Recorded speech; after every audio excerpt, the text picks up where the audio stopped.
The night before I started chemo, I really wanted my mom with me, but she passed away many years ago. Every day she said your horoscope. If you want to hear it or not, she told you your horoscope. She loved that. And of course, she wasn't around. But I thought about this necklace, and it was in my jewelry box. And I hadn't even opened up my jewelry box. It had been 2 years since we moved, and I hadn't any need for it. So I went to it, and I thought, I'm going to wear that necklace just to have mom with me when I start chemo.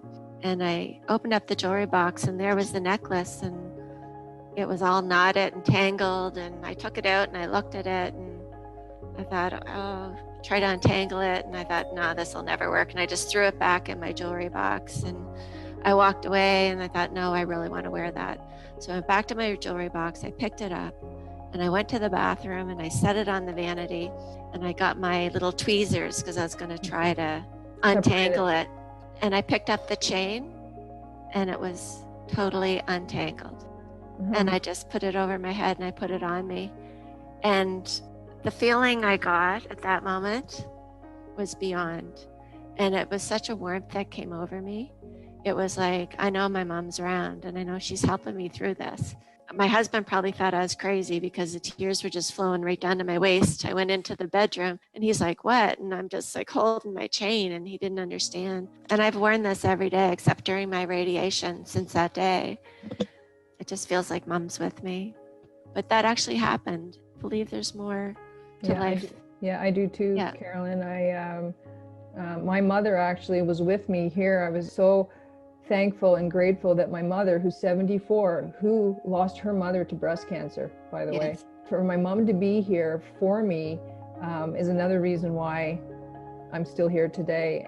You know, I tried to be tough for her. Even though she was here taking care of me, I tried to protect her so that she wasn't hurting, because she lost her mother, and what that must have felt like to see her daughter suffering from an illness that her mother passed away. I can't even put that into words. I would sit out back, Carolyn, in my beautiful home in Washington State, and I'd be watching the birds fluttering in the trees and the wind blowing, and I'd often see butterflies flying close to me. And somebody had told me that when there's butterflies nearby, it's somebody from heaven watching out for you.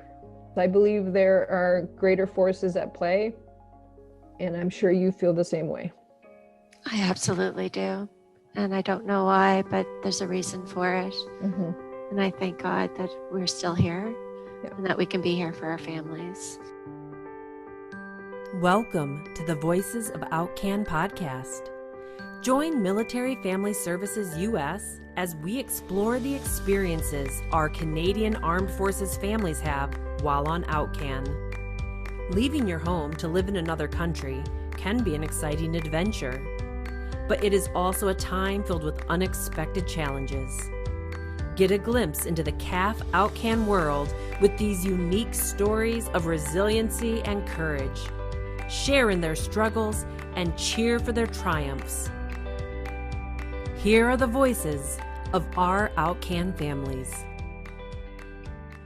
Yep. And unfortunately, breast cancer affects 1 in 8 women, which is a really high number.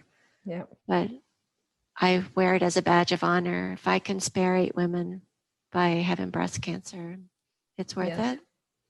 I really hope that other women listen to the signs of their health. I can look back at pictures, and it sounds funny now, but I look at pictures in Hawaii, and I look at my breasts in my golf shirt, and I say, oh, that one's bigger. And a lot of women say that, but it was a sign. And I just thought, oh, I gained a little bit of weight, and it just shifted, didn't go where it should have went, you know. Mm-hmm. There's little things that happen to you, and it's worth getting checked out.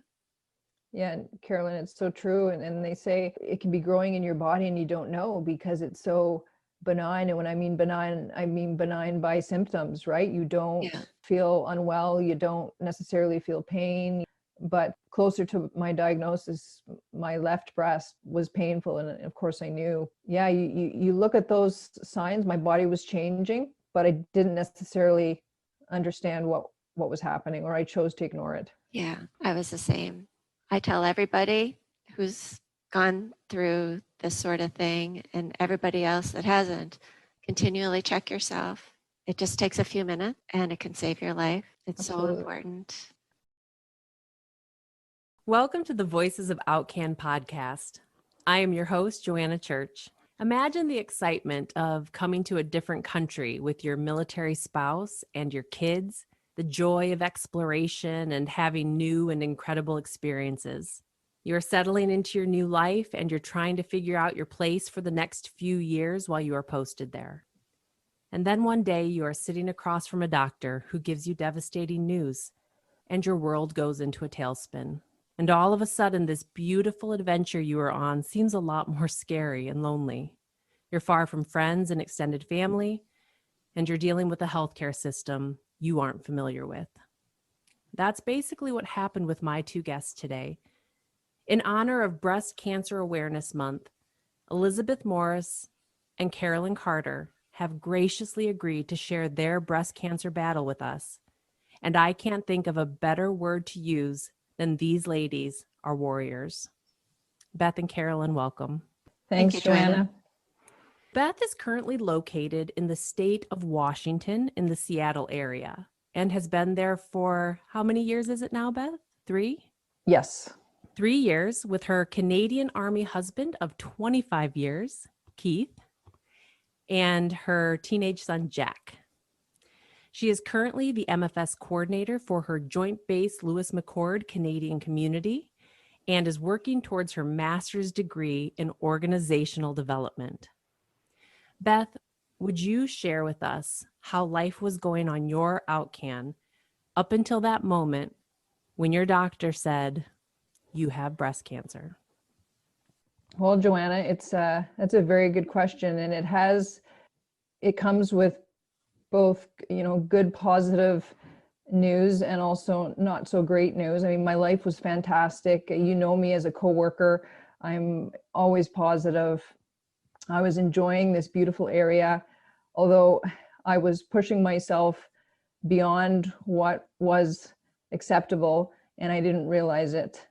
Going to school, trying to help my son integrate into a community. We moved from Canada. We came off 3 postings in the last 5 years. So that was a challenge. I was working here locally, trying to support my community. And really, Joanna, not really paying attention to the signs of my health. Always looking to push myself and to better myself, but realizing that ignoring my health was the wrong thing to do.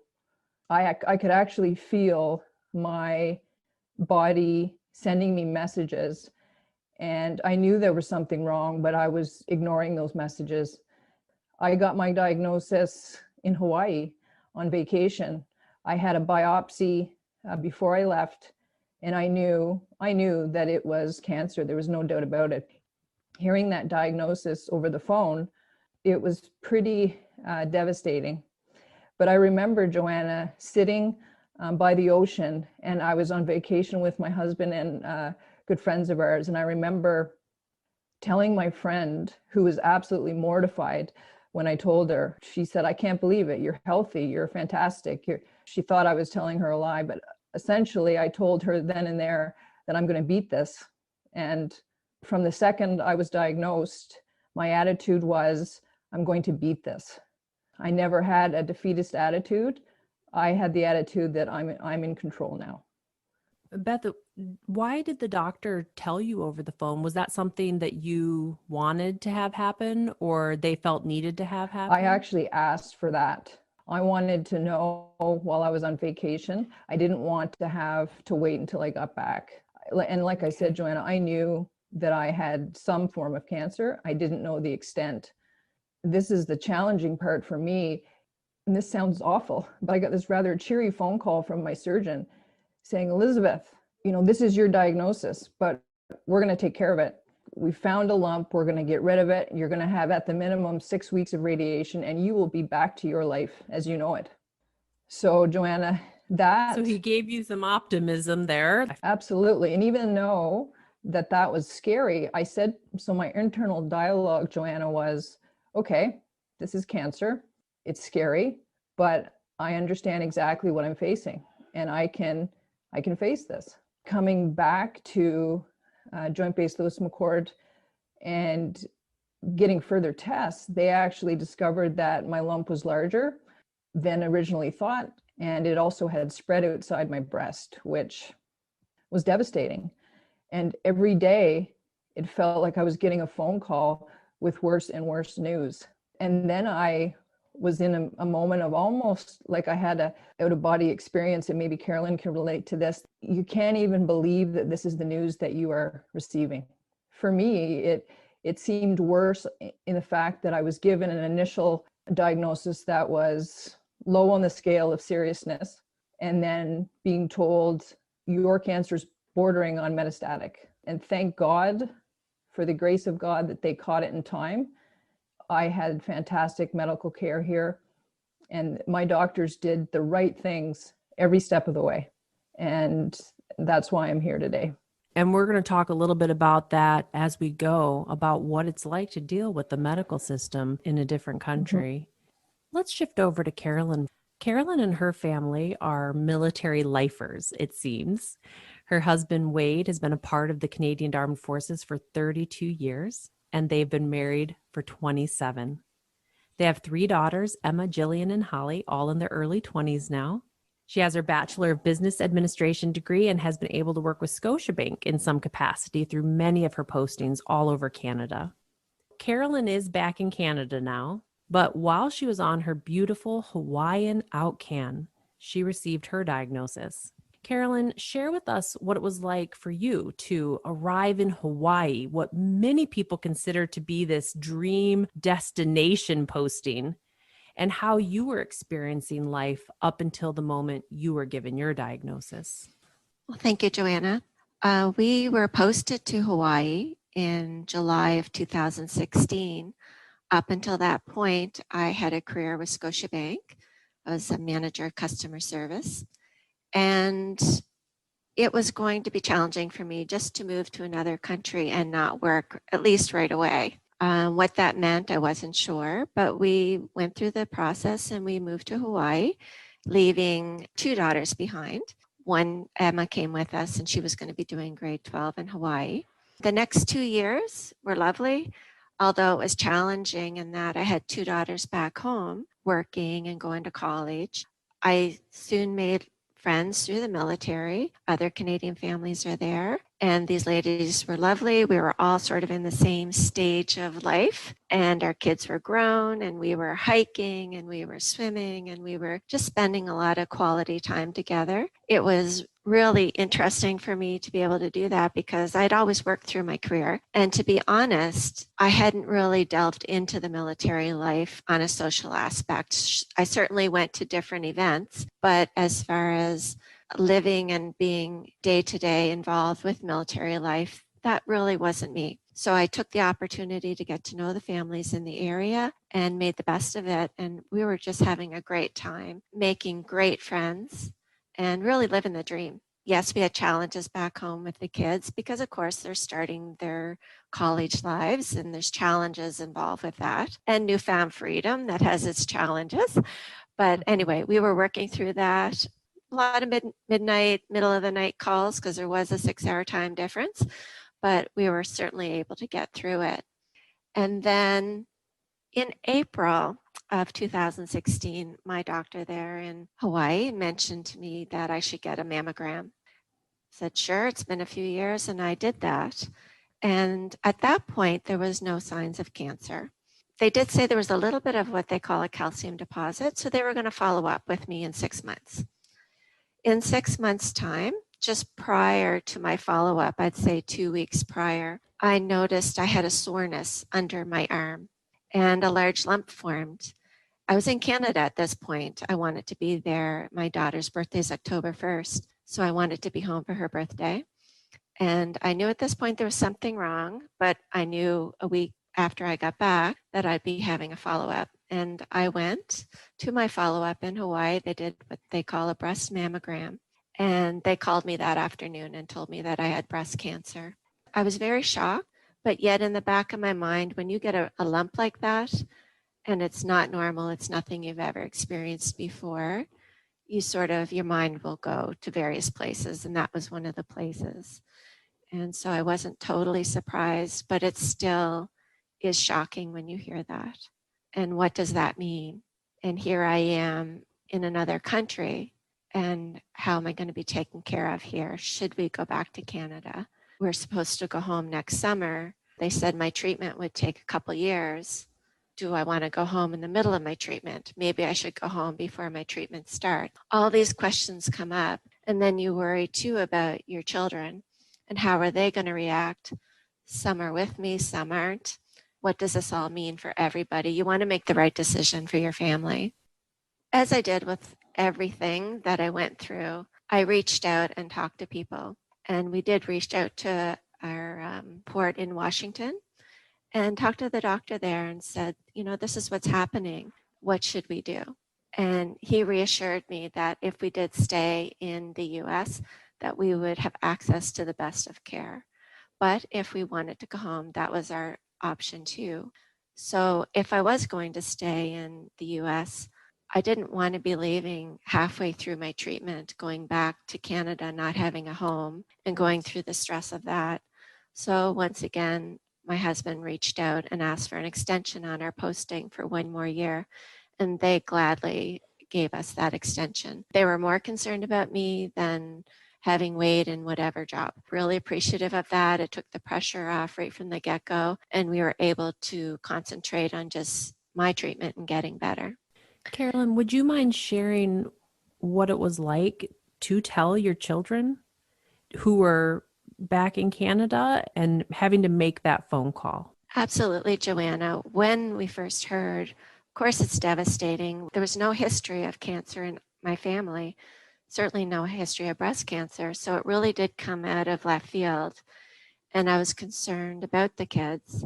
We were unsure as to what extent my cancer was at that point because they have to do pathology. And that was going to take a few weeks, and then they were going to give me a plan. We opted not to let the kids know about it until we knew what the plan was so that they wouldn't worry like we were worrying about what's going to happen. We wanted to be able to say, this is a situation and this is what we're going to do about it. And I'm really glad I did that. I had a whole team of doctors I met with, from oncologists to radiologists to surgeons, and they all came together one morning and each gave me their presentation on how they were going to get me better. And I just remember my oncologist putting his hand on my husband and just saying, don't worry, she's going to make it. And it was just really reassuring. And from that point on, like Beth, it's like, I am going to make it. This is not going to be an easy road. But my husband said to me, we're going to make it. And that's what we did. And my children, although they hid it well, the ones back in Canada, they did stress over being away from me during my treatment. They worried a lot, and it did affect them personally. My daughter, who was in Hawaii, she had to see me day after day, go through what I did. I think it was easier on her being there. But regardless, our whole idea around this was just to move forward. Nobody was going to move to Hawaii. Nobody was going to change their life. If you're in school, you're going to stay in school. We're going to take this one day at a time and just get through it. And that's what we did. And we succeeded. Beth, what about you? I'm going to come back to you for a second on that. What was it like telling Jack when you got back from Hawaii? Yeah, same as Carolyn. I chose to wait to tell Jack until I knew exactly what I was facing. And it was upsetting for him, although he took it quite well. And we had moments, roller coaster moments, which I'm sure Carolyn can attest to, where my son was being strong for me, but at times he just couldn't be strong and he broke down. And there were many moments of, lying in his bed and supporting him. And those were really tough moments. But like Carolyn, the experience I had in OUTCAN, when I met with my oncologist, she looked at me and she said, we are going to beat this. We are going to beat this, you and I together. So when you hear those words, when you get a diagnosis, those are the words you want to hear. When you hear the word cancer, the words, you're going to beat this, need to be in the same sentence. And to have my doctor, I want to say her name's Emily. She's from Tennessee. She's a firecracker. She has been my supporter all through this. I go to see her once every 2 months now, Joanna, and every time I go, I bring her a gift. I bring her something to let her know how much her care meant to me. I'm coined as the Canadian gal that comes into the oncology department once every 2 weeks or 2 months with gifts. Beth, let's just go ahead and continue on then with that. You had shared with me that in the beginning you were told, and you sort of touched on this a little bit earlier, that you would need a lumpectomy and 6 weeks of radiation, but that fairly soon after that, you saw that PET scan where you saw the cancer, which you can describe that if you like, but the treatment was changed to, no, actually, it's not a lumpectomy and 6 weeks of radiation. You need to start chemotherapy immediately, 6 months of treatment. And you said that this very quick and unexpected change was very heartbreaking for you because you had been mentally preparing for that original plan. Yes. So you had said it was a horrific feeling that even now you're having trouble putting into words. Where did you find your motivation and encouragement to begin the fight and to keep going on those days when you might have felt like it was taking too much out of you? Well, that's a good question. And I think when you're faced with life and death, Joanna, you don't really have a choice. Definitely, I looked at my husband and my son and said, I have to fight for them. I do have a fighting spirit, and I believe going into this, I've always had a fighting spirit. I've had to overcome a lot of obstacles in my life, and this was just another one. And I looked at it that way, Joanna, and honestly, it was terrifying to see a PET scan, to see that cancer has spread and you can actually see it in your body. I mean, I can't put that into words, but I'm no longer afraid of that.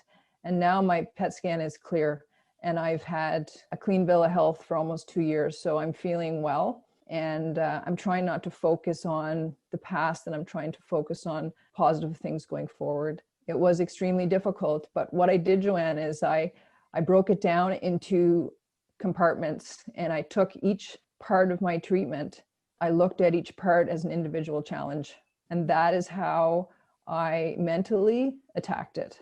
When my doctor said, "Hey, you're going to be starting chemotherapy in 4 days," I was like, wow, do I not have an opportunity to think about this, or do I have a choice in the matter?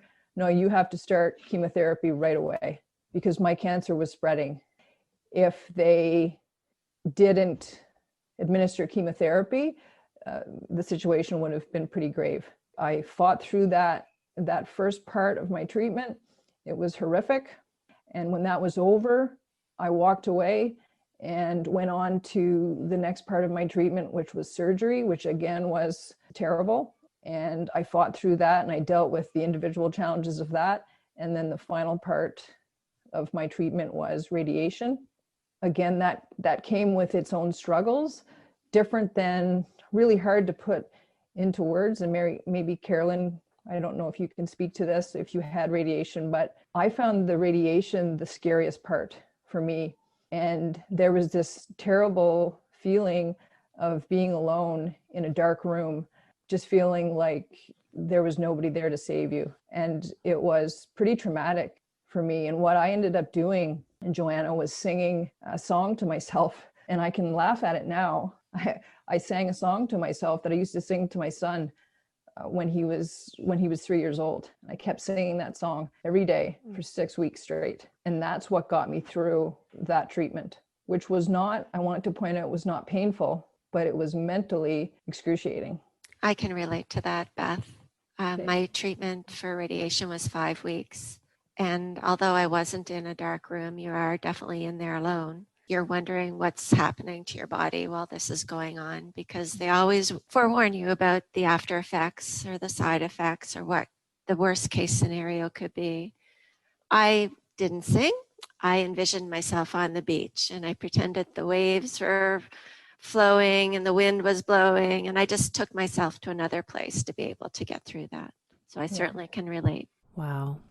Ladies, thank you for sharing those vulnerable moments with us.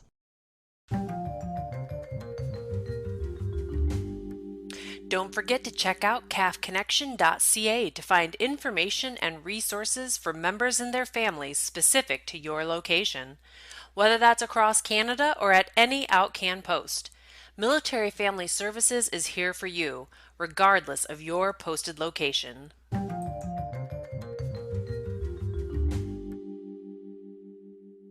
Beth, you were sort of in a unique position because when you were diagnosed, you were the MFS coordinator for your calf community. So for that little community in the Tacoma, Seattle area, you were sort of a leader.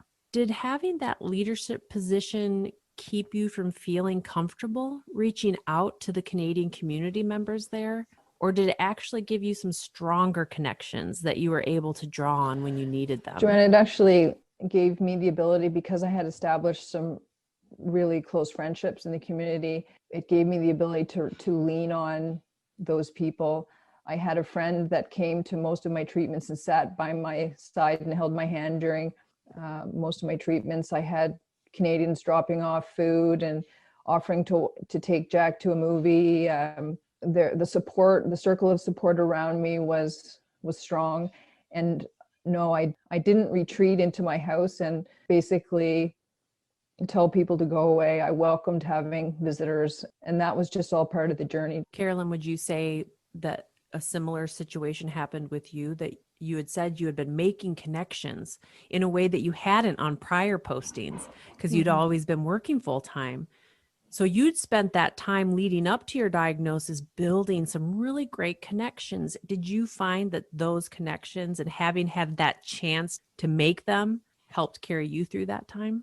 It was an interesting time.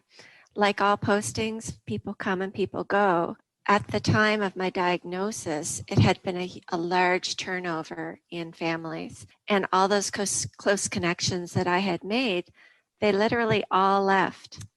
And it was just one of those big turnovers. So new families came in. So I hadn't really gotten to know them very well. However, my MFS coordinator, I did meet her, and we're really good friends now. She was there for me through my diagnosis. She helped me pick out a wig. She was really there for me. She would check in on me. And on those days I did feel well, she took me to lunch. The other families, although I didn't know them well, they were certainly concerned. They all got together. One time I was feeling well and they sent me a gift certificate to go get a massage. They were more than willing to make meals, although I didn't ask that of them. They were lovely, and I did get to know them eventually. It's just initially I didn't know any of them, and I was just going through a lot. But during the rest of the time that I was there, I did get to know them. And we're still, now that I'm back in Ottawa, we're still all on Facebook. And it's really nice that Facebook exists because you can keep up on each other's lives.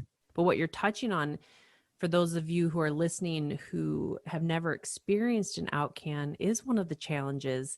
There's a high turnover every single year of families. And so each year you're trying to rebuild those connections with the other Canadians to just have that connection to home while you're somewhere else. Carolyn, I want to continue on with you. When asked what her greatest challenges were while OUTCAN, what she shared first, before the breast cancer fight, was trying to be there for her kids who were back home in Ottawa, going to school and working. Navigating family life 5,000 miles apart and 6-hour time difference was difficult. That is a true mother's heart for you. That the challenge that she told me was the biggest for her was helping her kids, not the diagnosis. And that struck me. What a mother's heart you have. So Carolyn, tell us a little bit more about what that feels like to try and maintain support and connection for your family and keeping your family connected and united as a unit, but they're far away. And now you're navigating cancer treatment and needing support and connection for yourself. It definitely was challenging. Right from the onset of going to Hawaii, we had one daughter with us and she would be doing grade 12 in Hawaii. So that has its own set of challenges because she's going to a brand new school and this is supposed to be her grade 12 year, and we just prayed that it would go well. And then we had two daughters back home. One was starting college, one was starting university. And all three of my children are very different, as in many families. So you cannot treat them all with the same brush. You have to deal with each on its own, and it's their own merits, their own challenges. So that's what we did, one child at a time. We just looked at what their needs were and tried to help them in the moment. I have to say that it wasn't easy, and being far from them did have its effects. We weren't there to necessarily support them directly and to see how they were feeling or what was going on. And they didn't want to worry us, so sometimes they would not necessarily tell us everything that was happening. I sometimes wonder if we hadn't gone on the OUTCAN, would things have turned out a little bit differently? Sometimes courses got dropped, sometimes programs got dropped, but that could have happened anyway. All I can say is if you are in that situation and you're far from your children, just keep the lines of communication open. I had many, many, many nights where I was awoke to a phone ringing at 3 a.m, and I always kept my phone on because I want it to be available to them. And it might just be one of them asking me for $60, or it might be one saying, I need help with something. We came to realize that the world can be very small now with the internet.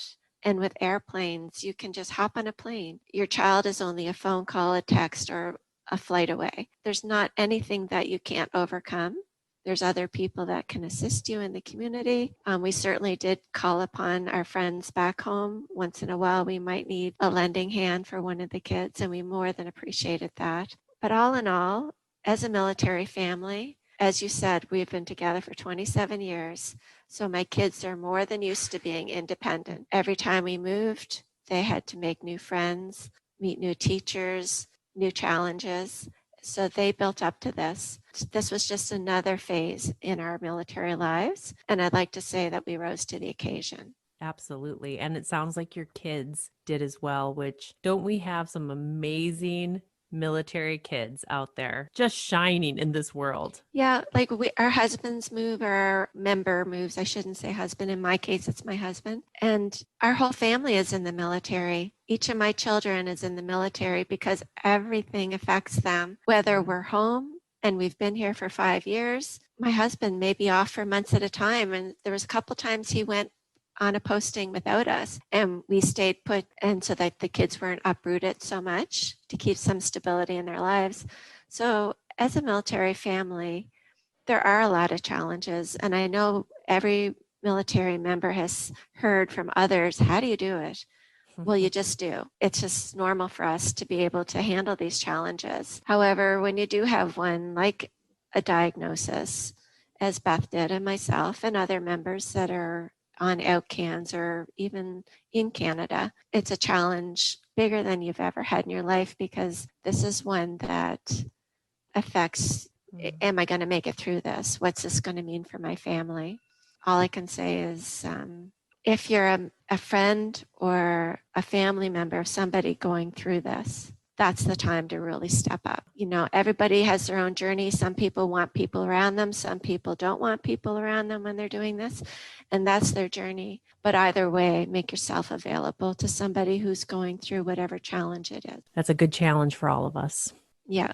Beth, you had even said earlier that there were times, because you also, with your big mother's heart, were having to comfort your son over your diagnosis. You know, what a powerful moment that is, where you're having to comfort someone else who's grieving over your diagnosis. That's what makes you ladies so incredible, just absolutely incredible. Beth, let's talk a little bit about, people always hear what the U.S. healthcare system is like. And when you're in Canada, you don't necessarily always hear flattering things. What was your experience like going through treatment in the U.S. military healthcare system? I had a few options. I could have went into Seattle and had care at the cancer center in Seattle, which is a very well-known center. People come from all over the world actually to be treated in Seattle. However, I felt that because all of my tests and my original diagnosis and my doctors were at the Madigan Army Medical Center at Joint Base Louis McChord, I just felt more at ease to keep my doctors and my treatment plan and everything flowing in that direction. So I didn't want to go downtown into Seattle, I felt that the treatment team surrounding me had my best interest at heart, and I felt secure right from the moment that I got my diagnosis. And I actually was treated very quickly. Within 4 weeks of my diagnosis, I was being treated. I don't know, Joanna, if I was in Canada, if I would have had access to the same level of care. I can't, at this point, I can't answer that. What my treatment, I would have still been in the Edmonton area, and I don't know, how my care would have gone there. But here like Carolyn, I had a treatment team around me, and it was a great feeling to know that they had a plan figured out, and that plan was very well thought out. And there was no bills for me, which was a good thing, because I basically showed up with my military ID card, and I'm in the system. I have access to this phenomenal care. So the stress of having to worry about submitting bills and paying up front and being reimbursed, that wasn't an issue for our family. So that was a godsend in itself. Beth, you both have mentioned it now. So when you say that you had a team around you, what does a team look like for this kind of a situation? Because when you have cancer and it's spread, you're looking at meeting with several specialists. So I had to meet with a surgeon, I had to meet with my oncology doctor, and then I eventually had to meet with my radiologist. From the second you're diagnosed, those 3 doctors, plus a whole host of other specialists, are in a room basically saying, here's Liz Morris, and here's her case, and how are we going to treat her? So that is pretty phenomenal. And I knew that was happening. There was this sense of, okay, this is a scary diagnosis. But on the other hand, there's also that sense of, I know I'm going to come out on the other side of this, because I've got people calling me at home weekly, asking me how I'm doing, filling me in. My surgeon calling me 2 days after my surgery. My surgeon calling me 2 days after my surgery, asking me if I'm okay. So it's like having this tribe of medical professionals around you. Yes. It's my incredible. surgeon, I'll never forget him, Dr. Holman. He was 78, and he walked into my hospital room with this white crisp shirt on and a beautiful bright blue tie that matched his eyes. And he was the most bright, intelligent, alive person that I've ever met. And I remember, Joanna, my son, he was worried. He said, Mom, your doctor, he's quite old. Is he going to be able to perform surgery on you? He might have shaky hands. Is that going to be safe? My son's 16. That was an interesting comment from Jack. Yeah, my surgeon, I'll never forget him. I'm actually probably going to get a tattoo with his name somewhere. Yeah. Carolyn, how about you? What was your experience with being treated in the U.S.? You're on an island out in the middle of the Pacific Ocean. And then also, once you've shared that, what has been your experience making that transition back to Canada? And now you're managing this situation within Canada and a separate team, a separate system. Tell us a little bit about that. Well, Joanna, like Beth, I cannot say enough about the health care that I received in the US. I was in Oahu, which is one of the islands of the Hawaii, and my care was all done at the Army Tripler Medical Center. There was no expense spared. I had a team, as Beth did, oncology, radiology, surgery, lymphedema nurses, the chemo staff, everybody. And when I was first there, they said, you're going to get to know us really well. And I didn't really understand what that meant, but I did get to know them really well, because when you go through this, you're at the hospital 2, 3, 5 times a week. It's a big commitment. Some weeks, not so much. Other weeks, I'm there every day for one test or another test.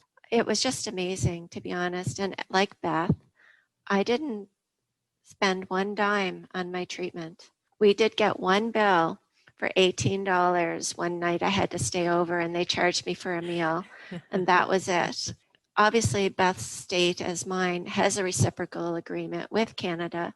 Unfortunately, not all states have that agreement with Canada military. If we had been in a different state, that may not have been the case. We may have had to have gone through claims and that process and gotten approvals for this test or that test.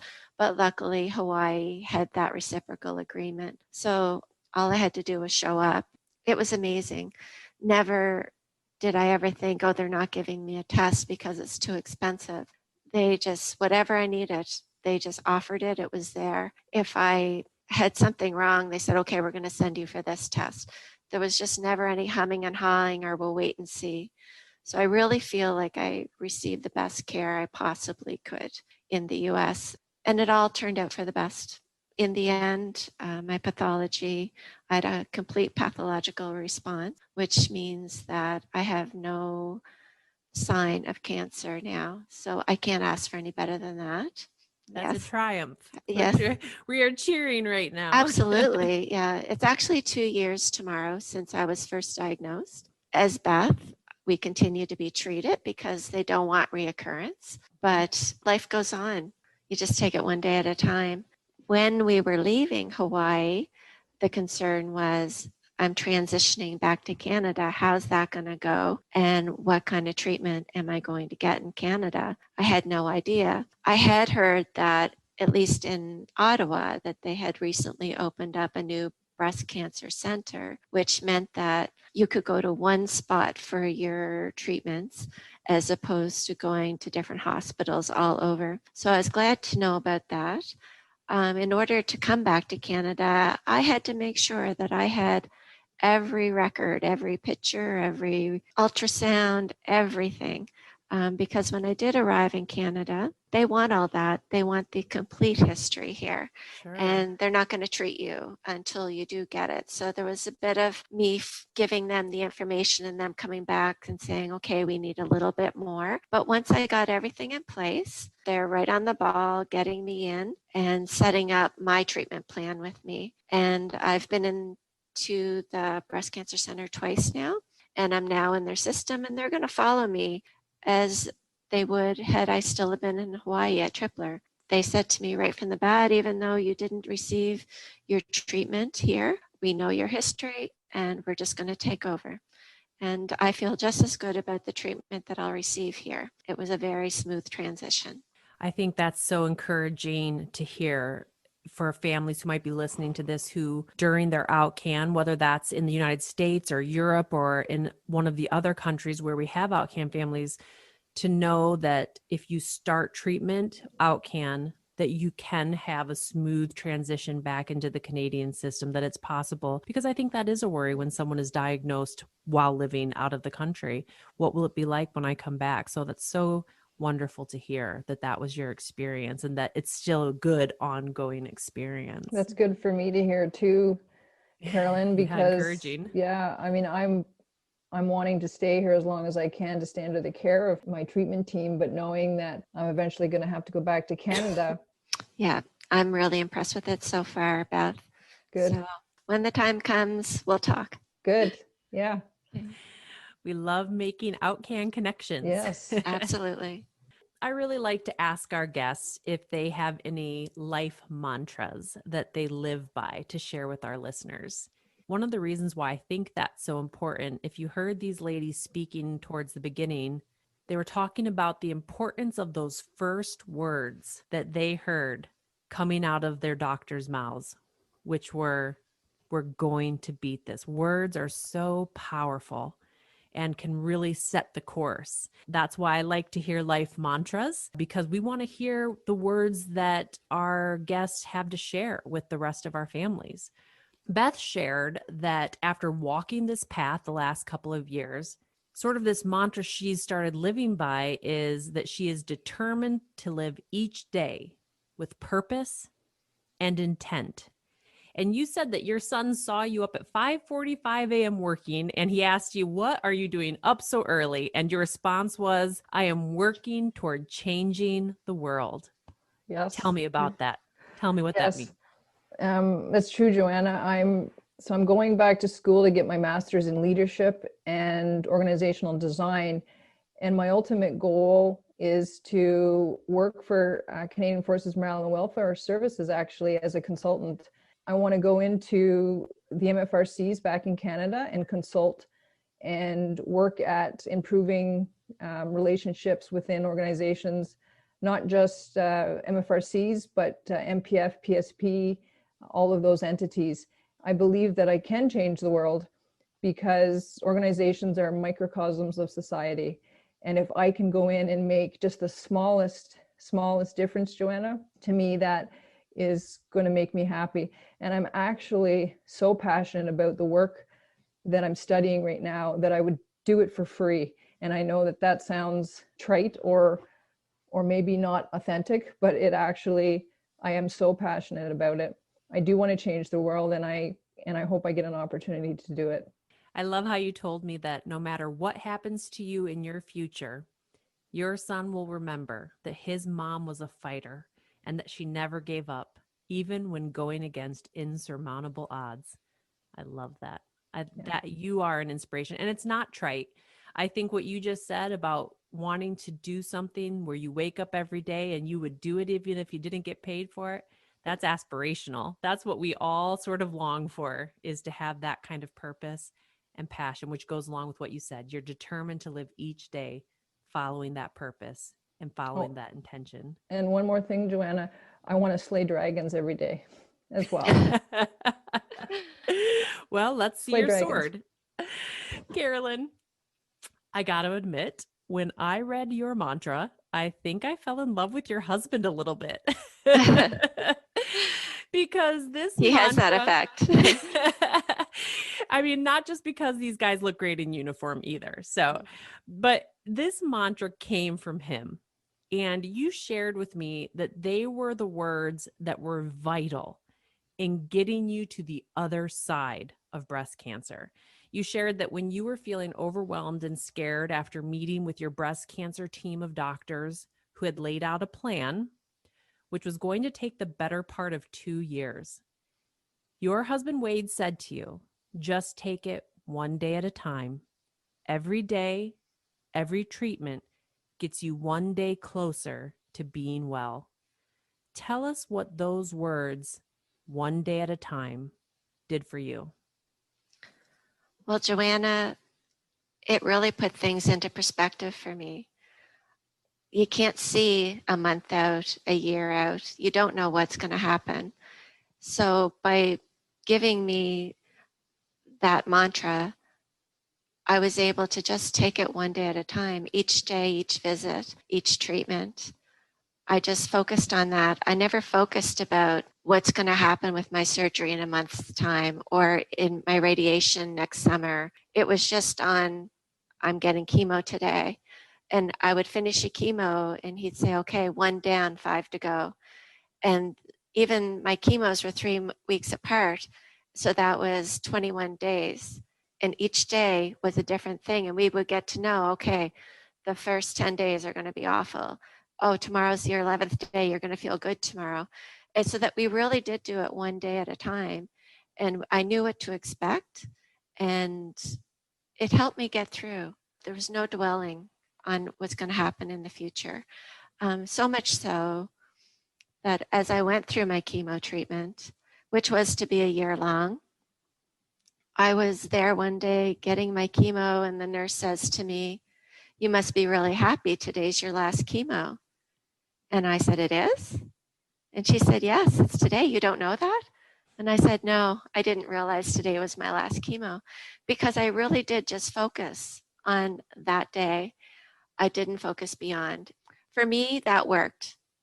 It just kept me in the moment. I'm a bit of a worrier, and it just kept me in the moment. I can control what's going on right now.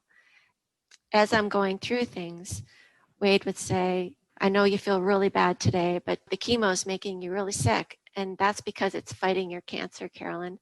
So the sicker you are, the bigger of a battle that cancer is getting. So he was really good at keeping me focused. I think it's important when you go through things to have a mantra, just to keep you focused and to help you get through. It certainly helped me, and I continue with that mantra one day at a time, because life, whether you're ill or not, has its struggles, and all you can really control is what you have today. Tomorrow will be tomorrow, and I'll deal with that then. I tell you what, that is some great advice for all of our families right now who are feeling lost in this COVID world, where Absolutely. they feel so much has been taken out of their control, but to just be able to focus on what's right in front of you that day, that Yeah. moment with your kids, with your spouse, with your friends, cherishing those right then moments. Just great advice, I think, for all of us, no matter what battle you're fighting today. Ladies, I want to give you each a chance to speak a few words directly to our listeners. So, Beth, if you were to share an encouragement to one of our OUTCAN families who may be finding themselves struggling right now with things that are outside of their control, what would you say to them? Wow, Joanna, that's a lot of pressure. No pressure. I would say that there is not one obstacle that cannot be beaten, that cannot be overturned. That if you surround yourself with a loving family and a supportive community, that you have the potential to get through anything.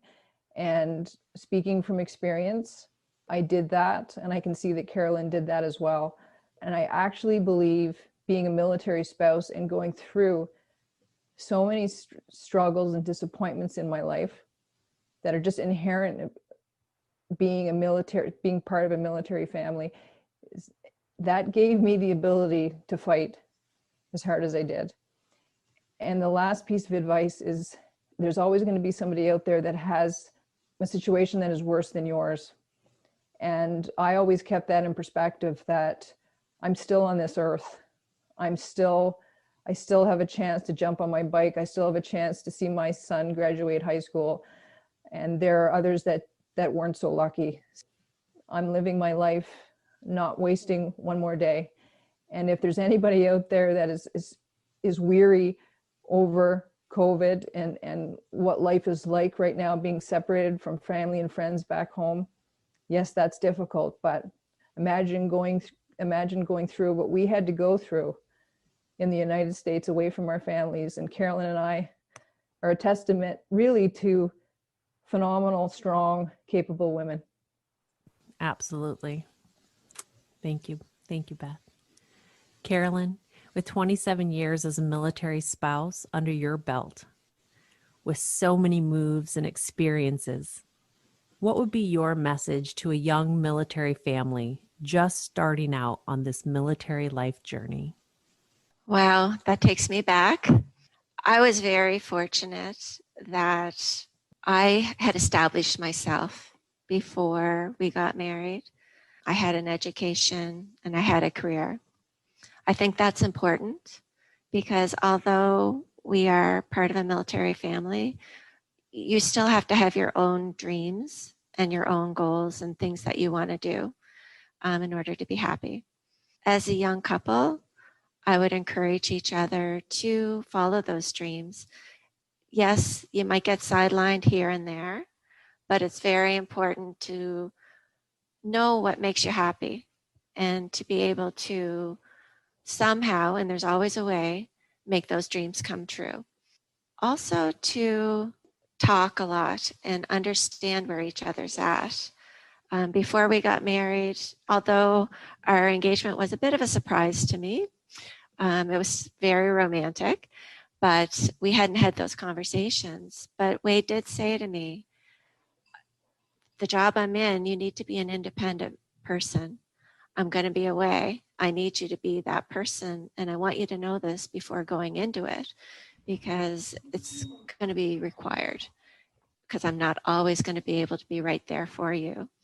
And so I went into our marriage knowing what was going to happen. I thought about that a lot through our lives. Okay, this is where I need to step up, and this is where I need to be that independent, strong person. And not that my husband wasn't available to me, he was, but there are times that a military member has other commitments, and unfortunately they have to come first at that time. So have those conversations, have a good understanding of what's going to be happening. Always talk to one another. The other thing is, often as a military family, we are not near our biological families. We're far away. I remember my children saying, oh, so-and-so is having dinner with grandma, or so-and-so is having Thanksgiving with their family. How come we never do that? And that was hard for me to hear. And if I could go back, I would have tried to make that happen a bit more. You know, it's only a flight away. It's only a drive away. Your direct family is very important, but so are knowing your grandparents and your aunts and your uncles and your cousins, because life isn't just about the here and now. It's about our past and our future. And who am I and where did I come from? And knowing your family and your grandparents and your aunts and uncles, you get a better feel. What were your parents like when they were little? The little funny stories. And you only get that through interacting with family. So don't lose sight of that. If you're a young military family, although you have your military family that's always there for friendship and companionship and to lending helping hand, try to stay connected with your biological families as well, because they're very important. Thank you, ladies. Beth, Carolyn, thank you for having the courage and the vulnerability to open your hearts to us and share with us a glimpse into these experiences.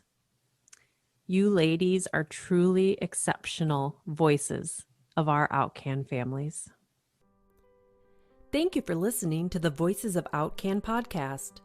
If you enjoyed the episode, please subscribe to hear when new episodes are released and share with other military families and their supporters.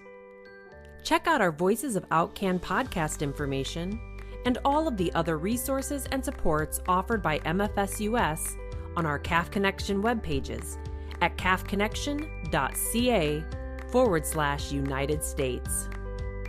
To all of our Canadian military members and your families, we thank you for your service.